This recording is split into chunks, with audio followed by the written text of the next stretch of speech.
Good evening, welcome. How's everyone doing tonight? Great. Good, perfect. So my name is Michael Schranz. I'm going to be talking about the effect of reviews from TripAdvisor and Yelp being the biggest ones that I mentioned today. The main thing I'm going to be talking about them is how it affects the community, the employer, and the employee. So first of all, TripAdvisor is a huge review website. There are over 250 million reviews on there, and that grows at a steady pace.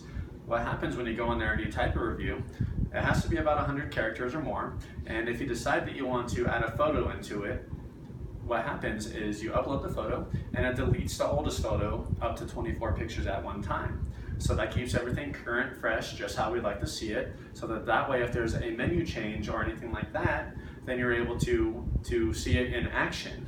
You get to witness it.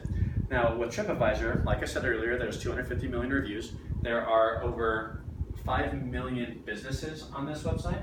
On this review website, there are 950,000 resorts or hotels, over 3 million restaurants, and over 500,000 attractions.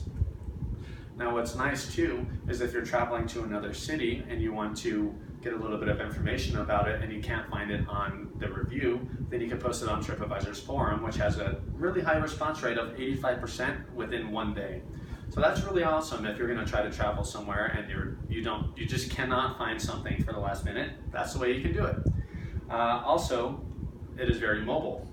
There are 215 million mobile apps downloaded currently.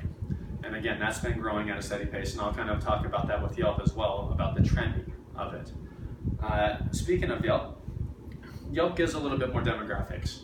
So with Yelp, starting in 2012, back in the spring, they had just under 30 million users on it, and this is just mobile users.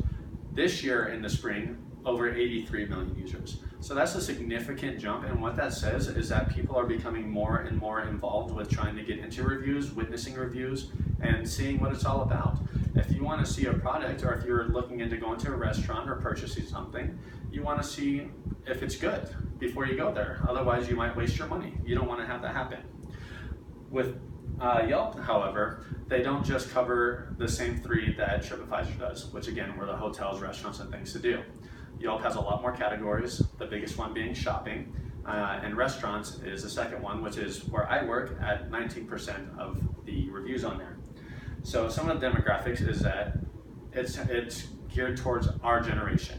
Ages 18 to 34 make up the largest contribution for this at about 43%, which is a significant amount.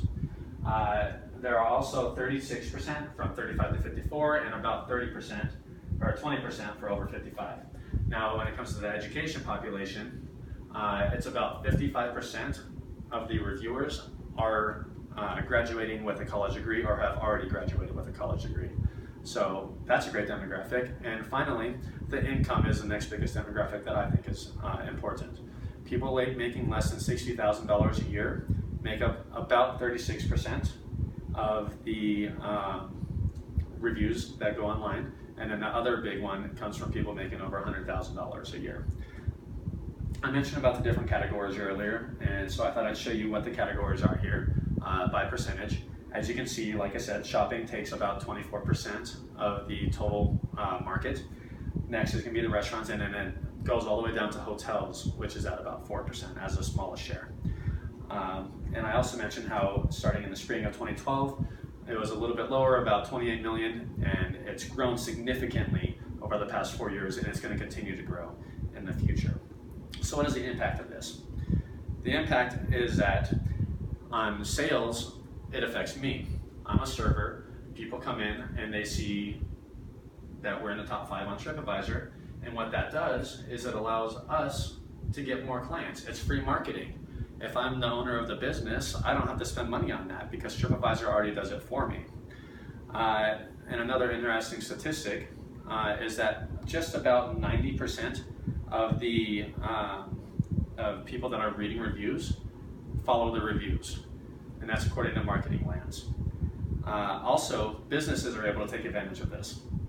So a business, if it's a bad review or a good review, if a business receives a bad review, then they look at it, they evaluate it, they see how they can fix it.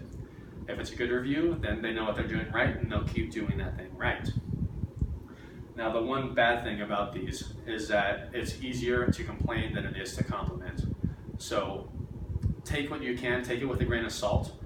However, if you have a lot of places that are getting great reviews, then that really means that they're really excelling.